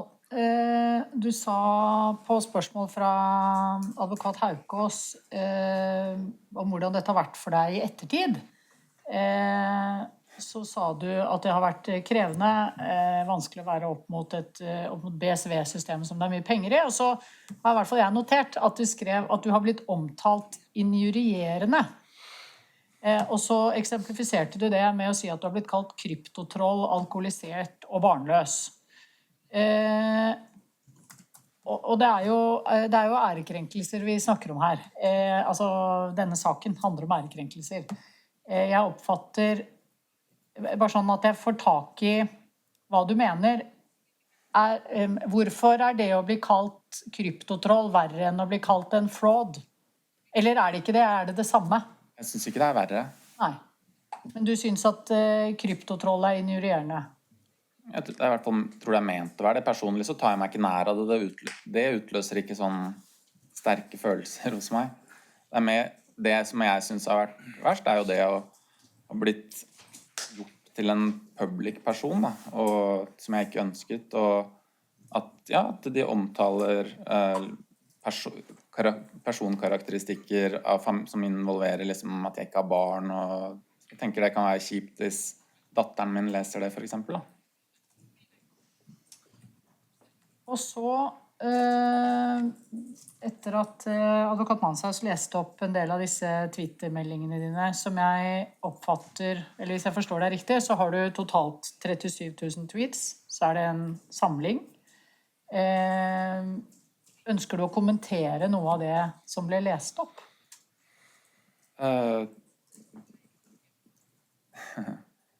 Jeg kan godt gjøre det, men jeg har ikke noe sånt veldig sterkt behov. Nei, jeg bare oppfattet at du sa at han ikke lot deg kommentere. Ja, sånn, jeg tenkte at jeg skulle la deg kommentere. Ja. Men du jeg kan jo ikke. for eksempel kommentere den tweeten som jeg føler liksom uten kontekst ser liksom verst ut, da. Ikke at jeg står fullstendig inne for alt jeg mente og mener om hvordan, og det, husk på, jeg har ikke så veldig mange norske følgere. De aller fleste følgerne, det et veldig internasjonalt miljø Bitcoin, da. Og jeg har jo venner i Canada, for eksempel, som har for eksempel som har blitt fratatt en del rettigheter hvis de ikke ønsket å la seg vaksinere. Da. Og jeg har også sett med gru på hva som har skjedd i Kina og så videre. Og kanskje, jeg tror at den tweeten om extremist var da jeg så Trudeau satt og henvendte seg til små barn og sa at nå må dere gå og si til mamma og pappa at vi må få vaksinen. Det opplevde jeg som en sånn utidig pushing av at folk skal vaksinere seg. Så jeg tror ikke jeg har noe behov for å kommentere noe mer enn det. Vær så god. Vær så god. Bare dette med injurierende, jeg bare lurte på, hva mente du at det var stygge ord, eller hva mente du at det var rettslig sett injurierende? Nei, det injurierende, det er jo faktisk et ord som jeg tror ikke jeg brukte i mitt liv før jeg havnet i den saken her, så usanne da kanskje, eller selv om kryptotroll, jeg vet ikke hva som ligger i det. Jeg kan godt være et kryptotroll, det er greit, men nei, det var ikke noen sånne sterke meninger eller følelser rundt det egentlig. Jeg bare har notert meg da at den siden som har anklaget meg for injurier virker å være ganske sånn slepphendt med å injuriere andre da. Det er vel mer en sånn observasjon. Og så var det noen diskusjoner om bamboozled, hvis vi bare slår opp på side 489 i det faktiske utdraget, i A-utdraget, som en artikkel fra 2. mai. Er det denne? Ja, riktig. Helt øverst der står det It's certainly possible I was bamboozled, Anderson said. I can spin stories on how they hacked the hotel Wi-Fi so the insecure connection gave us a bad version. Var det der den ordet bamboozled kom fra? Der også, i hvert fall. Jeg tror muligens at det er jo et ganske sjeldent ord. Jeg hadde ikke hørt det før Andresen sa det. Jeg har sett han sa det på et videointervju. Om det er det som blir referert her, jeg er usikker. Vet ikke. Og så bare det helt siste spørsmålet. Snart du hadde en anonym Twitter-konto. Betyr det at det var ingen som visste hvem du var, eller? Alle mine venner, på ingen måte, alle rundt meg visste at jeg var hodlonaut. Ikke at de var så opptatt av at jeg var hodlonaut. De var ikke, altså, familien min visste det, vennene mine visste det, kollegaer. Det var ikke sånn at jeg prøvde å gjemme at jeg var hodlonaut, men jeg ville ikke at det skulle være public da.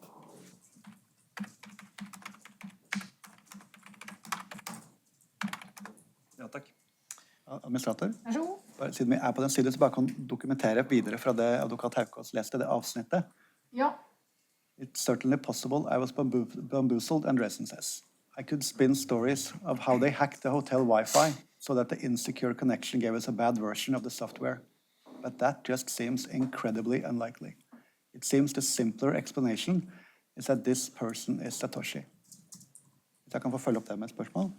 Du blir jo spurt om dette med bamboozled, om det var denne artikkelen du viser til. Mener at dette gir grunnlag for å si at Andresen ble lurt, at det var det mest sannsynlige? Jeg tror for å liksom være mest mulig presis, og at min absolutte helhetsvurdering av det som skjedde med Andresen er jo at han ble lurt. Når han da i tillegg introduserer disse mulighetene for at han var bamboozled, så for meg så fremstår det som at det er jo en vanskelig situasjon han er i da. Han har bekreftet at Craig Wright er Satoshi, og så skjer det ting som gjør han usikker. Jeg vet ikke hvorfor han ikke har snudd, kommet ut og det blir spekulasjon, hvorfor det, men nei. Og du nevnte at det var en heftig debatt i 2017 i Bitcoin-miljøet, og da var det viktig å få frem maksimalismen, og litt av Rabid Toxic kom derfra, men har Gavin Andresen vært utsatt for en sånn konsensusoppfatning om at han tar feil? Kjenner du noe til det? Utsatt for en konsensusoppfatning? Har han vært gjenstand for kritikk? Har mange utfordret hans ståsted om at han mener Craig Wright mest sannsynlig er Satoshi Nakamoto? Ja, det har vært veldig smertefullt for Andresen. Fordi, som jeg har nevnt tidligere, det er konsensus i Bitcoin om at Craig Wright ikke er Satoshi, så når han da, vi ser jo her i denne saken og hvordan det er jo Matonis og Andresen som er bevisene, så jeg lurer også litt på hvorfor ikke de er her for å fortelle dette, men ja, takk. Takk. Det noe du ikke har blitt spurt om, som du synes det er viktig å formidle? Nei. Da sier jeg takk, da kan du sette deg.